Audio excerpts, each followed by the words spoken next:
What's up, everybody? So today I'm back here with chapter 1 of After Virtue. We're going to be finishing up this discussion. We're going to be looking at pages specifically 3 through 5 in the text. So if you have it, get it out, follow along. Again, my brief notes are going to be linked in the video description below. So let's just do a quick recap of where we left off. So if you want to turn to page 2, I'm going to read aloud MacIntyre's main hypothesis or thesis. So he says, the hypothesis which I wish to advance is that in the actual world which we inhabit, the language of morality is in the same state of grave disorder as the language of natural science in the imaginary world which I described. What we possess, if this view is true, are the fragments of a conceptual scheme, parts which now lack those contexts from which their significance derived. So if you don't know what that means, go back and watch video number 1, the previous video where I explain the experiment, the thought experiment, and MacIntyre's thesis. So now let's look at an objection to MacIntyre's thesis. So again, I have this in my notes if you want to look along, and I'll just quote that real quick. So this is going to be on page 3, about halfway down. The most obvious objection is how we could have missed such a catastrophe.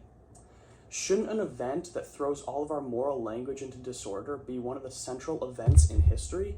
So the objection here we can put into a simple premise conclusion format. We can say, hey, look, there is no record of this catastrophe of our moral language being in disorder. There's no record of that in academic history at all.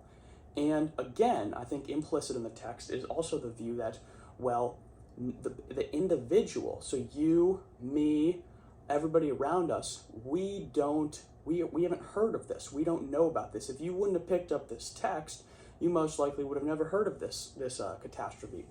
So that seems to be, the conclusion goes, that seems to be strong evidence for the fact that this just didn't happen. MacIntyre's just making this up. What's going on here? Is this a good argument? And that's going to be what page 3, the objection, about halfway down, that's going to be basically the gist of it. If you want to look at the text, he says here, if a catastrophe sufficient to throw the language and practice of morality into grave disorder had occurred, surely we would all know about it. It would indeed be one of the central facts of our history.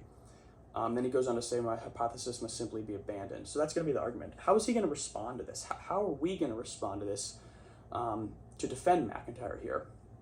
Well, turn down again to page 3 and let's look below. So he's going to give actually 3 responses to this objection, all of which I think form a cogent counter argument. So let's take a peek. And again, this is in my notes too, if you want to follow along. It's under the section titled Counters. So the first thing he's going to say is, and I'm going to quote him here directly, for the catastrophe will have to have been of such a kind that it was not and has not been, except perhaps by a few, recognized as a catastrophe. This is a key point. I want you to highlight this in the text. I want you to pause the video, sit, and think about this. So as we're going to see later on in the text, only 2 types of people will be able to recognize this catastrophe of moral language. Remember back from video 1, the analytic philosopher, the existentialist, the phenomenologist, none of them could recognize this catastrophe. For MacIntyre, what he's going to argue in this book is that only the Nietzschean and the Aristotelian Thomist are going to be able to recognize this catastrophe. There are a variety of reasons for that. We'll get to those eventually, but just for a quick look at that, the Nietzschean is going to use what's called a genealogical method. And in this genealogical method, his main focus is on unmasking. So unmasking the reasons why X phenomenon came to be. If you have ever read Nietzsche's Genealogy of Morals, that's a perfect example. In that, he's unmasking how the words good, bad, and then good and evil, these rival words, all of which have different meanings in different contexts, how these came to be, how they're used in the moral world today. Another great example, I think, of the genealogical tradition is going to be Sigmund Freud. So he was also a genealogical thinker.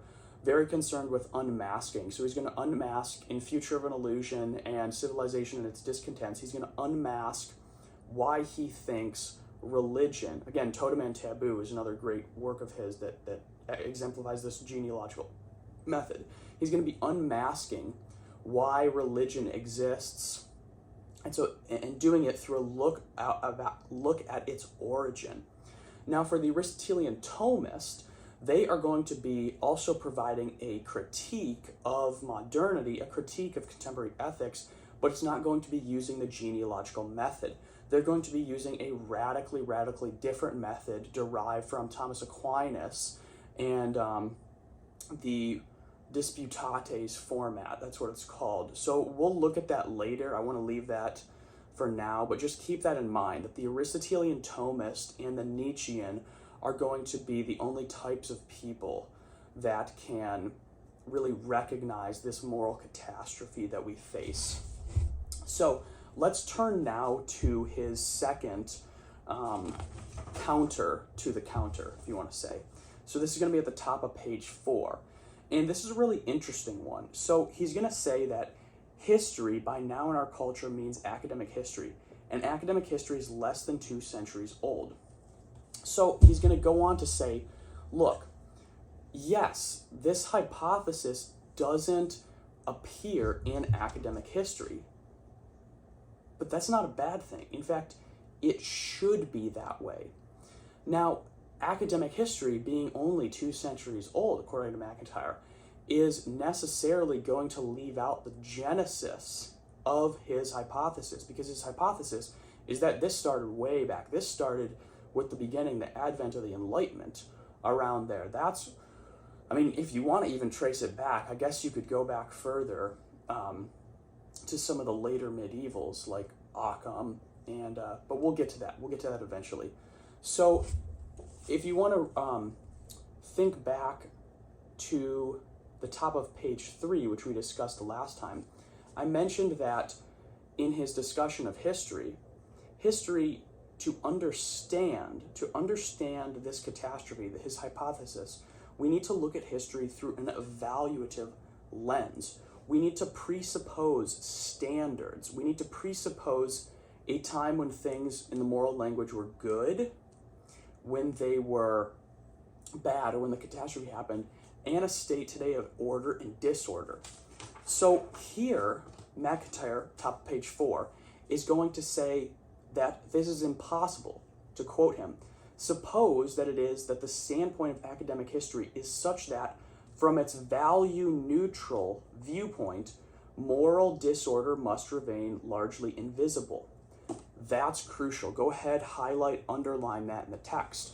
So academic history now necessarily assumes away MacIntyre's hypothesis because it takes up a value-neutral position. He's going to give a great example a little bit farther down. He's going to say all that the historian, and what is true of the historian is characteristically true also of the social scientist, economist. One of my majors is economics, and that he makes a great point there. We're going to discuss that a lot in chapters 7 and 8, so be prepared. But he's going to say all that the historian will be allowed to perceive by the canons and categories of his discipline will be one morality succeeding another. 17th century Puritanism, 18th century hedonism, Victorian work ethic, etc. But because the historian presupposes this value-neutral standpoint, he or she is going to be closed off to laying judgment on these periods of morality. Therefore, he or she is going to be closed off to MacIntyre's own hypothesis. That is the point he's trying to make. Our history necessarily presupposes away, it necessarily assumes away MacIntyre's hypothesis. So we can't turn to history to look and see if his hypothesis is valid. So again, that's going to be his second counter to the counter. So let's turn now to the third, and that's going to be a little bit farther down. He says, for if the hypothesis is true, it will necessarily appear implausible, since one way of stating part of the hypothesis is precisely to assert that we are in a condition which almost nobody recognizes and which perhaps nobody all can fully recognize. So this is actually a very interesting reasoning technique. So let's imagine, to kind of flesh this idea out a bit more, let's imagine somebody making an argument for the existence of God. Okay, so they're going to argue that God's existence can be seen through the natural wonders of the world. They're going to make a sort of teleological or design argument. Variety of those arguments. Maybe I'll make a video on them sometime. But they're going to make one of these arguments. You can formulate these arguments in a premise conclusion format, or you can formulate them in a way that's kind of a check on reality. I call these vertical checks in reasoning. So what they're going to do is they're going to say, okay, well, based on what we see, we expect that God exists. Based on all of the things that we see. If we didn't see these things, we would expect that God doesn't exist. That's the sort of argument that one can make. MacIntyre is making a very similar point. He's using a similar style of reasoning here. He's saying, look, if my hypothesis was assumed, if it was widely accepted, then it would be nonsense. It would be implausible. This very fact that only a few people can recognize it is a check to make sure that it's valid. It has to be this way, assuming that my hypothesis is correct.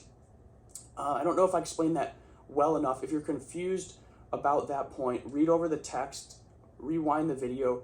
If you're still confused, drop a comment below and I'll try to explain it more in detail. But that's the point here. He's going to say that for his hypothesis, if the hypothesis is true, it will necessarily appear implausible. And that's simply because of the nature of it. What we explained before with so few people being able to recognize it, academic history not being able to point it out, etc. So all that is pretty good. Let's take a look back at my notes here and go back down to this last section called a disquieting suggestion. And that's going to be on the bottom of page 4, going up to finish the chapter in page 5. So again, I want to dwell on this point a little bit that MacIntyre brings up because it's very interesting. So he's going to say here that, and at least if even to entertain this hypothesis puts me into an antagonistic stance, it is very different. It's a very different antagonistic stance from that of, for example, modern radicalism. So, for example, maybe you want to think about feminists, radical feminists, Marxists, radical neocons, neoconservatives, radical liberals, classical liberals, some of those people. And he's going to say further, modern radical is as confident in the moral expression of his stances and consequently in the assertive uses of the rhetoric of morality as any conservative has ever been. This is an interesting point here. So MacIntyre is going to say that his position necessarily puts him against all radicals because all these radicals presuppose that their moral language is in good order. Let's take an example from modern politics. If you want to think about somebody on the right, I don't know, you can think about like Ted Cruz maybe. If you want to think about somebody on the left, think about Alexandria Ocasio-Cortez. Both of these people are going to presuppose that their moral language is in working order. They're going to presuppose that their discourse can be understood by all Americans. And AOC, maybe, she might say that, I don't know, healthcare is a right for all, while Ted Cruz may say that the Second Amendment is a right. They may talk about good and bad. They may talk about evil. But are they really always talking about the same thing? No. I mean, keep in mind, next time you watch politics, next time you hear this, keep this point in mind, because it's very, very interesting. Are the people on the left and right talking about the same things when they use the same moral language? I think you'll be really surprised if you sit down and think about this and reflect on it. Because I've found in my experience that this is not the case at all. When I talk to some of my friends who are on the left or on the right, I will notice that their language is oftentimes completely different than my moral language. And we're going to discuss this and flesh this idea out more in the book, but just keep that in mind. Now, another point that is worth dwelling on is this word antagonistic here. And let me give a short story to kind of, and then I'm going to illustrate the point. So I was actually taking a modern philosophy course this year. And in one of the modern philosophy courses, or in this course, we had to do some discussion boards. And on one of the discussion boards, we had to discuss the rights of man. It's an older text from the early modern period. And I performed a Nietzschean critique of this text, and I performed a Nietzschean critique of the idea of human rights. When I presented that in class, it was a very, very eerie feeling. Normally when you present an idea in class, everybody's kind of looking at you, they're kind of engaged. The teacher, the professor is listening to you, and they're going to question you. And that happened with the other students with their discussion boards when they presented it. But when I presented mine, the room went silent, and the professor didn't really say anything. He just kind of looked and he said, "Oh, so you've read a lot of Nietzsche, huh?" And there were no questions. It was very, very strange. And you could use the word, I think this word encapsulates the situation very well. The vibe was off. And I think that is because of what MacIntyre is pointing out here. I think that if you're going to take MacIntyre's work seriously, again, we'll discuss the human rights thing in a few chapters, but if you're going to take MacIntyre's work seriously, you're going to be antagonistic to both the right and the left in politics. In fact, you're going to be antagonistic toward the majority of people in society, and they're not going to like that. You're going to be seen as a danger because you're looking and you're unmasking using this Nietzschean tradition, but you're also building up a classical Aristotelian Thomistic point of view. So you're going to be seen as antagonistic. And so I would really reflect on that. And if you're going to take MacIntyre's work seriously, if you're going to study him and you're going to deploy his ideas, I think you should be willing to maybe accept, if you want to put it that way, you need to be willing to accept the consequences of what this might do. You might lose some friends. You might trigger a lot of people. But that's simply how it goes when you are following MacIntyre. So I myself have experienced this situation, and that is really what he calls this disquieting suggestion. He's going to say that there is this antagonism in society when you point this stuff out. And there's also, he goes on to say on page 5, kind of an angst, because he's going to say, let me quote him, "Do not, however, suppose that the conclusion to be drawn will turn out to be one of despair. Angst is an interminably fashionable emotion, and the misreading of some existentialist texts, Kierkegaard, has turned despair itself into a kind of psychological nostrum. But if we are indeed in as bad a state as I take us to be, pessimism too will turn out to be one more cultural luxury that we shall have to dispense with in order to survive these harsh times." That itself seems very pessimistic, contrary to what he says. But he's going to say, listen, we don't have time for this pessimism. We have to buckle down. And in the very final chapter, he's going to tell us kind of what to do, but that's going to be developed more in his later works. So, yes, this thesis that he's putting forward, it's antagonistic to society, and it can be viewed as very pessimistic. But we have to follow this truth where it leads, and we have to put ourselves into MacIntyre's shoes and really tarry with his thought and come to grips with it. If you are thinking that his hypothesis is correct, if you have watched these 2 videos and are interested, then I assure you it's going to be a very, very interesting journey. Definitely continue to watch, definitely carry on with reading MacIntyre's work. I think it's going to be very, very rewarding. So before ending, let's do a quick recap. So what we discovered was there was an objection that came from history. The objection was simply, look, history doesn't point out MacIntyre's narrative.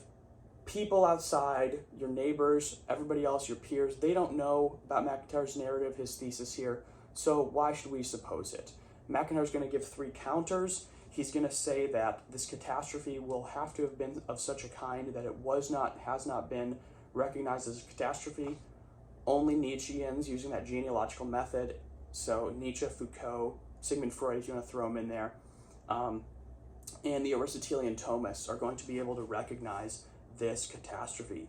His second objection was a sort of critique of academic history, and by the fact that it doesn't presuppose values, and therefore, think back to our video 1, because history doesn't presuppose values, we can't label in a state of good moral discourse, a state of bad moral discourse, or a catastrophe, and a state of order and disorder today. So that's going to come from that value-neutral approach to academic history that's taken today. And then his third counter to the counter was that, to quote him, "For if the hypothesis is true, it will necessarily appear implausible." And that's going to be kind of a vertical check on his hypothesis. And then again, he's going to point out that this theory is antagonistic, and it is antithetical to modern, whether it be modern rightists, modern leftists. So with all that in mind, next time we are going to be going through chapter 2. And again, it's going to be tough. Chapter 2 is where he really gets into the nitty gritty. So that'll probably be 3 to 4 videos. So without further ado, let's kind of wrap this up. If you like it and like what I'm doing here, please subscribe, leave a comment below. If you don't like it, kind of give me some suggestions as to what I can improve. So with that, have fun, and I will see you next time.